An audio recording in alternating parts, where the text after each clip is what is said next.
pasas el rato. Vamos a ser feliz, vamos a ser felices los cuatro.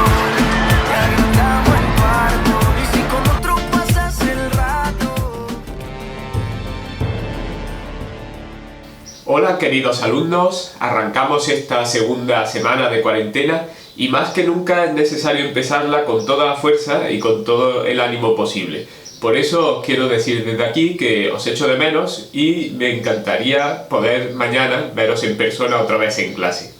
Bien, hoy vamos a ver las otras 3 falacias que nos quedan en el tema hasta formar el conjunto total, que son 5. Claro, tenéis que tener en cuenta que no son las únicas falacias que aparecen en las clasificaciones. De hecho, las clasificaciones de las falacias son muy diversas y a veces pues cambian los nombres o cambia también el número de total que hay en la lista, pero en todo caso yo creo que con estas 5 está bien como un primer acercamiento y además nos sirven pues para reconocerlas, como hemos dicho en otros vídeos, tanto cuando las usan los demás como también, y quizás sea más importante, cuando las usamos nosotros mismos. Mi objetivo sobre todo es que comprendáis el concepto de falacia y que lo veáis como aquellas trampas que usamos cuando intentamos influir en los demás. Pensad que la mayoría de nosotros hoy en día no nos enfrentamos directamente a la naturaleza, como podía ocurrir en el hombre primitivo, en la prehistoria, sino que prácticamente casi todos los trabajos implican hoy en día una interacción con otras personas, un convencerse unos a otros. Yo, por ejemplo, como profesor, parte de mi trabajo es convenceros a vosotros y guiaros a vosotros en vuestra actuación y en vuestro trabajo en clase y en vuestro aprendizaje. Por lo tanto, en el fondo, prácticamente todos los días estoy usando el texto argumentativo. Bien, recordad que una falacia es un argumento falso y vedlo como un equivalente a una trampa, a un as en la manga en un juego de cartas. Por lo tanto, debemos aprender a reconocerlo y debemos aprender en la medida de lo posible, si queremos tener un discurso racional, a evitarlo. La primera de las falacias que vamos a estudiar hoy es una de las más comunes, tanto en el debate público, incluida la política, como en la vida cotidiana. Es la que se llama la falacia del hombre de paja, entendiendo la expresión esta de hombre de paja en el sentido de espantapájaros o en todo caso de una figura creada por nosotros, grotesca, una especie de simplificación burda de lo que sería la verdadera figura humana. Y es precisamente lo que va a hacer esta falacia, simplificar la opinión del contrario. El nombre de la falacia es muy adecuado, ya que consiste en atacar no la verdadera opinión del contrario, con todo su detalle, con todos sus matices, sino, como hemos dicho antes, una versión simplificada, una versión deformada de esa opinión del contrario, para que parezca más irracional, para que parezca que está llena de maldad, o que está llena de ignorancia, o que está llena de estupidez. Pondré un par de ejemplos de política, y bueno, para ser equilibrado, pues pondré ejemplos tanto hacia la izquierda como ejemplos a la derecha. Por ejemplo, si un gobierno de izquierdas, como el que tenemos ahora mismo en España, la coalición entre PSOE y Podemos, propone una subida de impuestos a las rentas altas, seguramente Santiago Abascal, el líder del partido de derecha Vox, pues no va a atacar esa subida de impuestos solo con argumentos racionales, del tipo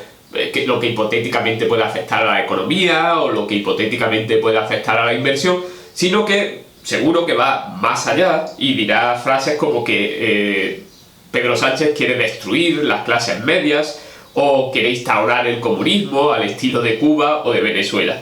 Por otro lado, y en perfecta simetría, si Vox propone cambiar el nombre de la ley de género, en este caso, pues quizás por ley de violencia doméstica o ley de violencia intrafamiliar, incluso, aunque en un momento dado, yo en este caso no lo sé, pero hipotéticamente no cambiara demasiado los detalles de la ley, fuera más una cuestión de nombre, seguramente desde la izquierda llegarían ataques muy fuertes que hablarían pues de un partido que promueve la violencia contra las mujeres, o se diría, por ejemplo, que es un partido al que no le importa las vidas de las mujeres, o que es directamente un partido fascista o un partido franquista. Bueno, aquí en España Franco es el muerto más vivo, como podéis comprobar.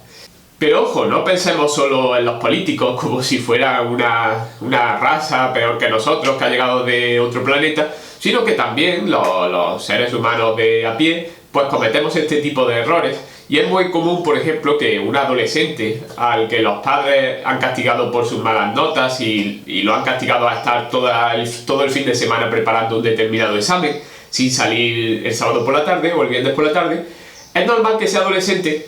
si critica a los padres delante de sus amigos, no va a criticar simplemente la decisión tal como es, sino que la va a exagerar y va a decir que sus padres lo quieren encerrar para siempre y quieren que muera solo y sin amigos, o incluso que a lo mejor sospecha pues que no lo quieren en realidad y es adoptado, en fin, todo tipo de exageraciones. La falacia del hombre de paja es muy difícil de reprimir, ya que nos resulta muy sencillo el atacar una caricatura. Es mucho más fácil argumentar contra una caricatura que no contra una opinión real, detallada y más o menos coherente del contrario, por mucho que no estemos de acuerdo con ella. El mejor consejo que he leído para intentar evitar esto, que nos sale de manera casi automática, lo he leído en este libro,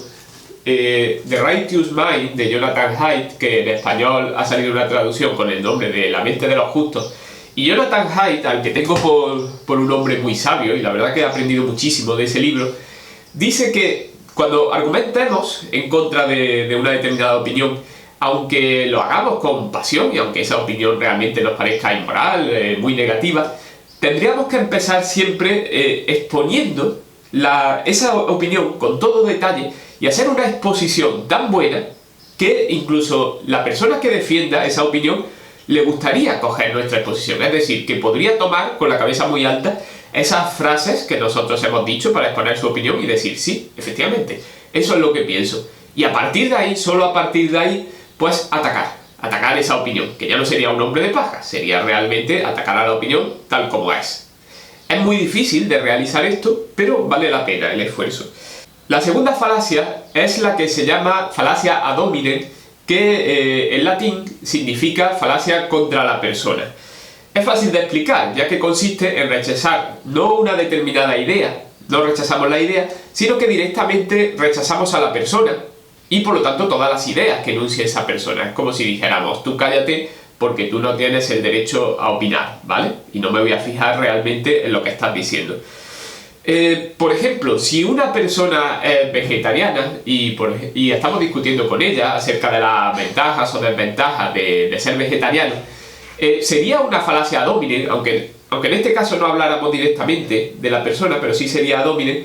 si nosotros dijéramos, y es cierto, que Adolf Hitler era defensor de los derechos de los animales y además era vegetariano. Claro, de esa manera no estamos hablando realmente de las ventajas o desventajas reales de ser vegetariano, sino que simplemente estamos atacando a través de la falacia ad hominem, diciendo que hay una persona justamente detestable y justamente odiada y con un historial de crímenes que compartía la misma idea contigo y por lo tanto esa idea es mala de por sí. En cuanto a la última falacia, la falacia ad baculum, con un nombre también latino, que se podría traducir con el bastón o con el palo, que es más expresivo, es la más simple de entender y es la que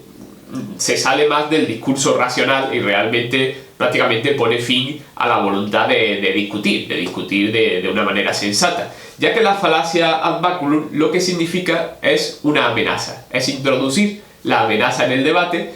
y, bueno, hacer ver a la otra persona que si no comparte nuestra opinión o al menos no finge compartirla o no hace lo que nosotros queremos, pues bueno, sufrirá unas consecuencias físicas o unas consecuencias sociales o de cualquier tipo. Bien, para ver un ejemplo, hay un ejemplo bastante divertido por su exageración, porque pretende hacer humor, que es del grupo de humoristas inglés, los Monty Python, que eran absolutamente geniales y yo recomiendo todos los vídeos que podáis encontrar en internet porque son una maravilla. Y en esa parodia aparecen dos del grupo, dos de los Monty Python, como si fueran los típicos mafiosos de tipo italiano, que están intentando extorsionar no a un comercio, no a una tienda para que le dé parte de la ganancia, sino nada más y nada menos que al propio ejército. Y ahí es donde está el disparate y lo gracioso del vídeo, porque bueno, les dicen cosas del tipo: ¿cuántos tanques tiene, general? Sería una pena que sufrieran un accidente, sería una pena que se estropearan, sería una pena que alguien los robara. Vamos a verlo.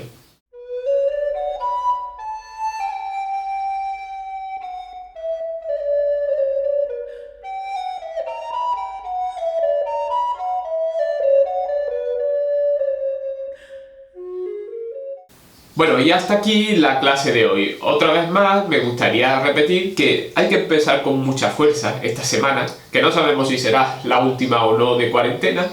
oficialmente lo sería, pero la verdad que nadie puede estar seguro de lo que va a ocurrir ahora mismo. Tomémosla con fuerza porque el trabajo diario realmente le da estructura a los días y yo creo que nos sirve para avanzar con mejor ánimo en estos tiempos difíciles. Y para transmitirnos esa fuerza, pues nada mejor